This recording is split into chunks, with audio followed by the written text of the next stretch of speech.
Anxiety और depression के बारे में आप सभी लोगों ने सुना होगा, लेकिन बहुत सारे लोगों को तो पता ही नहीं होता कि ये है क्या। कई लोगों में इसके सिम्टम्स भी होते हैं, तब भी उनको समझ में नहीं आता कि वो एंजाइटी या डिप्रेशन के शिकार है। तो आज हम इसी के बारे में समझेंगे, क्योंकि ये बहुत ज़रूरी मुद्दा है। जब आप एंजाइटी के शिकार होते हो, डिप्रेशन में होते हो, तो आपकी जो लाइफ की ग्रोथ है वो रुक जाती है।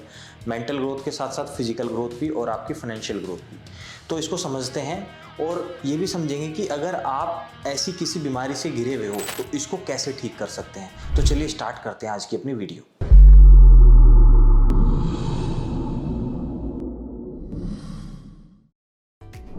हेलो दोस्तों, welcome back to Powergenix. This is Vikas. हम बात कर रहे हैं एंजाइटी और डिप्रेशन की। तो पहले समझते हैं कि ये है क्या चीज़। देखिए, पहले एंजाइटी की बात करते हैं।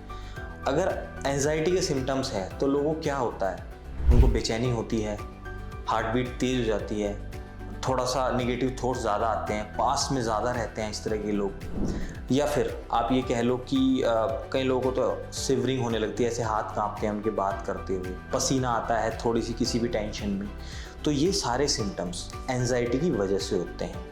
इसके साथ साथ अगर डिप्रेशन की बात करें, डिप्रेशन में क्या होता है, काम करने में बिल्कुल दिल नहीं करता है, थोड़ा सा लो फील होता है। इसके साथ साथ किसी भी चीज़ पे कंसंट्रेट नहीं कर पाते हैं। अगर कोई काम आप कर रहे हो उस पर फोकस नहीं बन पाता है, तो समझ लो कि डिप्रेशन है आपको। तो यही एंजाइटी डिसऑर्डर और डिप्रेशन आज के टाइम में बहुत सारे लोगों को है। बात सारी इमोशन की है। जो भी ये चीज़ें हमारे साथ होती हैं, पूरा इमोशन का गेम है। केमिकल रिएक्शन होते हैं बॉडी के अंदर और वो हमारे जो है फेस पे, हमारी बॉडी में दिखने लगते हैं। एग्जाम्पल के लिए समझ लो, घर में कोई ऐसी घटना हो गई अचानक से जिसकी वजह से आदमी शॉक में चला जाता है। अब मान लो अगर कोई दुख की बात है तो हमें दुख होता है। जब दुख होता है तो क्या होता है, कई लोगों को रोना आता है, घबराहट हो जाती है, बेचैनी सी हो जाती है। डिपेंड करता है कि सिचुएशन क्या रही होगी, लेकिन सिचुएशन जो भी हो, सिम्टम्स कॉमन से ही होते हैं सभी के। तो हमें करना क्या है, अपने इमोशंस को संभाल के चलना है, उन पे कंट्रोल करने की ज़रूरत है। देखिए, लाइफ में चैलेंजेस आते हैं, प्रॉब्लम्स आती है, हमें बता के नहीं आती है। और एक बात मैं आपको बताना चाहूँगा, प्रॉब्लम बाहर होती है और उसका रिफ्लेक्शन आपके अंदर होता है। कोई भी चीज़ गलत हो रही है वो फिजिकली बाहर हो रही है, लेकिन हमें आंखों से दिख रही है, कानों से सुन रही है और हमारे इमोशंस पे वो हावी हो जाती है और वही चीज़ बाद में डिप्रेशन और एंजाइटी का रूप ले लेती है। तो इससे हमें निकलने की ज़रूरत है।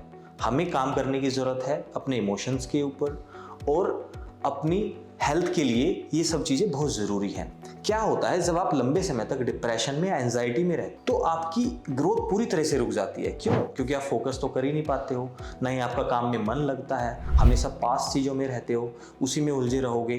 तो जब भी आप किसी के साथ बैठोगे, वहाँ पे भी लोग आपसे निगेटिव वाइब्स लेके ही जाएंगे, तो लोग आपसे बात करना भी पसंद नहीं करेंगे। तो क्या है, इन सब चीज़ों से आपको बाहर रहना है, और इन सब चीज़ों से बाहर रहने के कुछ तरीके हैं जो हर किसी के ऊपर अप्लाई होते हैं। और अगर आप इनको अप्लाई करते हो तो इससे आपके लिए बेटर बनती है, आप स्ट्रॉन्ग पर्सनैलिटी बनते हो और किसी भी तरह के इमोशंस आपको कभी भी कंट्रोल नहीं कर सकते हैं। तो चलिए समझते हैं कि अगर एंजाइटी और डिप्रेशन के कुछ सिम्टम्स हमें अपने अंदर दिखाई दे रहे हैं तो उससे हमें कैसे बचना है। अच्छा, मैं यहाँ पे एक बात और कहना चाहूँगा। अभी एक रिसेंटली सर्वे हुआ है जिसमें ये देखा गया कि जो गांव में रहने वाले लोग हैं, जो रूरल एरियाज़ हैं, वहाँ पे इस तरह के सिम्टम एंजाइटी और डिप्रेशन वाले कम होते हैं। शहरों में, अर्बन एरियाज़ में ज़्यादा होते हैं। कारण कई सारे हैं। एक तो गांव में लोग मिलजुल के रहते हैं, गोसिप करने में मज़ा आता है, तो अगर कोई टेंशन भी है गोसिप से दूर हो जाती है। दूसरा, वहाँ पे ना इतना ज़्यादा लाइफ फास्ट नहीं है। आपने थोड़ा कमाया, अच्छा खाया और अपनी बातें साथें कर ली, थोड़ा गपशप कर लिए, थोड़ा खेलते भी हैं लोग आपस में, मिलजुल के गेम खेल लेते हैं। तो उससे क्या होता है, आपका जो माइंड है वो फ्रेश रहता है और थोड़ा सा प्रेजेंट में लाइफ जीते हो। ये सारी चीज़ें हैं। लेकिन अर्बन एरियाज़ में क्या है, लोग छोटे छोटे घरों में रहते हैं, फ्लैट्स में रह रहे हैं और अपना काम करते हैं। काम का इतना प्रेशर होता है ऑफिस का, वहाँ से डिप्रेशन लेके घर पहुँचते हैं और वो सारा गुस्सा घर पे उतरता है। न्यूक्लियर फैमिली है, हस्बैंड वाइफ बच्चे यही लोग रहते हैं, एक सोशल सर्किल ख़त्म हो जाता है, जिसकी वजह से ये सारी चीज़ें होती हैं। और फिर बाद में क्या होता है कि ये सारी चीज़ें आपको फिजिकल बीमारियां देना स्टार्ट कर देती हैं। हार्ट हेल्थ आपकी ख़राब होने लगती है, डाइजेशन आपका ख़राब होने लगता है, बाद में चल के ये सारी प्रॉब्लम होती है। तो इस सर्वे में यही बताया गया कि जो रूरल एरियाज हैं वो हैप्पीली अपनी ज़िंदगी जीते हैं, पैसा भले ही शहर में ज़्यादा हो लेकिन एंजाइटी और डिप्रेशन भर भर के फ्री में मिलता है। तो इससे हमें बचना है। शहर में रहने वाले लोग ध्यान से देखिए इस वीडियो को, इससे हमें बचना है अगर हमें हेल्दी और फिट रहना है। अब स्टार्टिंग में तो ये सारे इमोशंस हमें समझ में नहीं आते हैं, लेकिन धीरे धीरे जब ये बीमारी बढ़ जाती है ना, तो फिर कोई थेरेपी काम नहीं करती। मतलब थेरेपी इन द सेंस कि जैसे मैं आपको बोलूँ कि माइंडफुलनेस या कोई इस तरह की चीज़ें करो उससे ठीक हो सकती है, नहीं। फिर आपको एंटी डिप्रेशन पिल लेनी पड़ती है, डॉक्टर के पास जाना पड़ता है, कोई थेरेपिस्ट लेना पड़ता है जिससे आप अपनी बातें करते हो, क्योंकि कंडीशन बढ़ जाती है। और एक बात और, एंटी डिप्रेशन पिल ये एक ऐसी चीज़ है, अगर आपने एक बार लेना स्टार्ट कर दिया फिर इसकी आपको आदत पड़ जाती है, फिर रेगुलरली इसको लेना पड़ता है। अगर नहीं लेते हो, घबराते हो, दवाई आपके पास नहीं है, तो और प्रॉब्लम हो सकती है। तो समझो ये बहुत खतरनाक चीज़ है। तो इसीलिए आज हम अब बात करेंगे कि ये सिचुएशन आए ना और इसको ठीक कैसे करें। अगर आपके साथ कुछ ऐसे इमोशंस हावी हैं तो कुछ पॉइंट्स हैं जो मैं आपको बताऊंगा, तो चलिए समझते हैं। जैसे कि मैंने आपको बताया कि जब किसी को एंजाइटी होती है तो उसकी हार्ट बीट बढ़ जाती है, पसीना आने लगता है, शिवरिंग होने लगती है। तो इस सिचुएशन में हमें क्या करना है? सबसे अच्छी टेक्निक है प्राणायाम। अपनी ब्रीथ को कंट्रोल करने के लिए आराम से बैठें और प्राणायाम करें। ये जो सांस की टेक्निक है, इससे हमें अपनी हार्ट बीट को कंट्रोल करना है। ये कई जगह काम करती है। अगर आपको गुस्सा भी आ रहा है ना, तब भी आप ब्रीदिंग कंट्रोल एक्सरसाइज कर सकते हो, उससे आपको बड़ी हेल्प मिलती है। दूसरा, हम माइंडफुलनेस के लिए मेडिटेशन कर सकते हैं। इसके साथ साथ वर्कआउट करने से, मैंने कई बार अपनी वीडियो में बताया है कि हैप्पी हार्मोन रिलीज होते हैं, और ये सारा गेम ही हार्मोन का है। केमिकल रिएक्शंस बॉडी में हो रहे हैं जब हम डिप्रेशन या एंजाइटी में होते हैं, कोर्टिसोल बढ़ा होता है ऑलरेडी। तो एक्सरसाइज करने से एंडोमोर्फिन्स या फिर हमारा जो डोपामाइन है, ये हार्मोन्स रिलीज होते हैं जो डिप्रेशन और एंजाइटी को कम करते हैं। डाइट भी बहुत अहम रोल प्ले करती है, क्योंकि डाइट में क्या होता है, न्यूट्रिशंस हैं, है ना। न्यूट्रिशंस अगर आप सही से ले रहे हो तो उसमें भी आपके हार्मोन्स आपको सपोर्ट करते हैं किसी ऐसे इमोशंस में जो आपको नहीं होने चाहिए। इसके साथ साथ अगर कंडीशन बहुत ज़्यादा सीवियर है, कई लोगों में ना, जैसे मैंने बताया कि कंडीशन सीवियर हो जाती है, तो क्या करना पड़ता है, CBT। ये एक तरह की थेरेपी है। अगर मैं इसको डिटेल में बताऊंगा तो वीडियो बहुत लंबी हो जाएगी। अगर आपको इसके बारे में जानना है तो कमेंट ज़रूर करें। CBT हम कर सकते हैं, इसके लिए हमें कोई काउंसलर चाहिए। इसके बाद मान लो कि आप, बहुत सारे लोगों को ना बड़ी बातें उनके दिल में रहती है, वो अंदर ही अंदर कहते हैं ना, कहते घुट रहा है अंदर से, या कुछ बहुत मन में बोझ सा लेके चल रहा है। तो ऐसी सिचुएशन में आपको अपने किसी फ्रेंड से या फिर किसी ऐसे बंदे से जिससे आप कंफर्ट हो, बात करनी चाहिए। मन में जो भी बातें हैं अगर आप बाहर निकालोगे तो आपको हल्का फील होगा, तो आप उस सिचुएशन से धीरे धीरे बाहर आना स्टार्ट करोगे।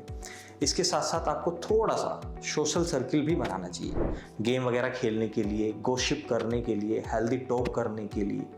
ये सारी चीज़ें आपको अप्लाई करनी पड़ेगी। देखिए, इमोशंस हैं, उस पर किसी का कंट्रोल नहीं है, वो कभी भी आ सकते हैं, सिचुएशन बेस्ड हैं।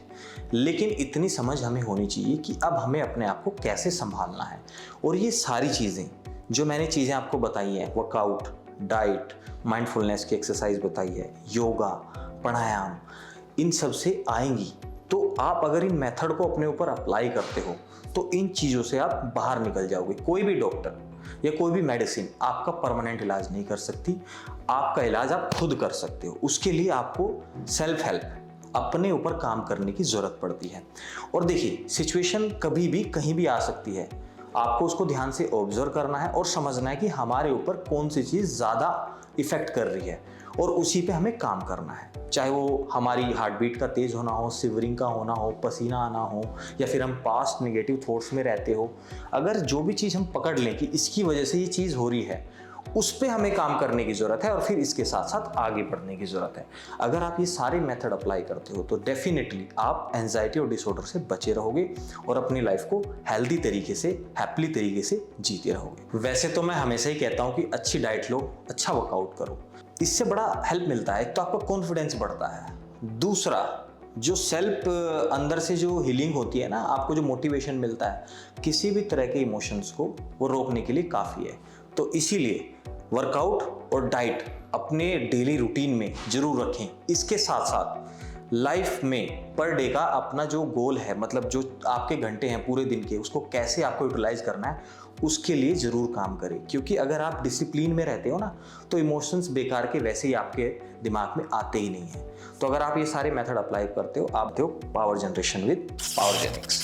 तो दोस्तों, अगर ये वीडियो आपको पसंद आई है, वीडियो को जरूर शेयर करें, चैनल को सब्सक्राइब करना ना भूलें और अपना ध्यान रखें। फिर भी आपकी कोई क्वेरी है तो आप हमें कमेंट कर सकते हैं।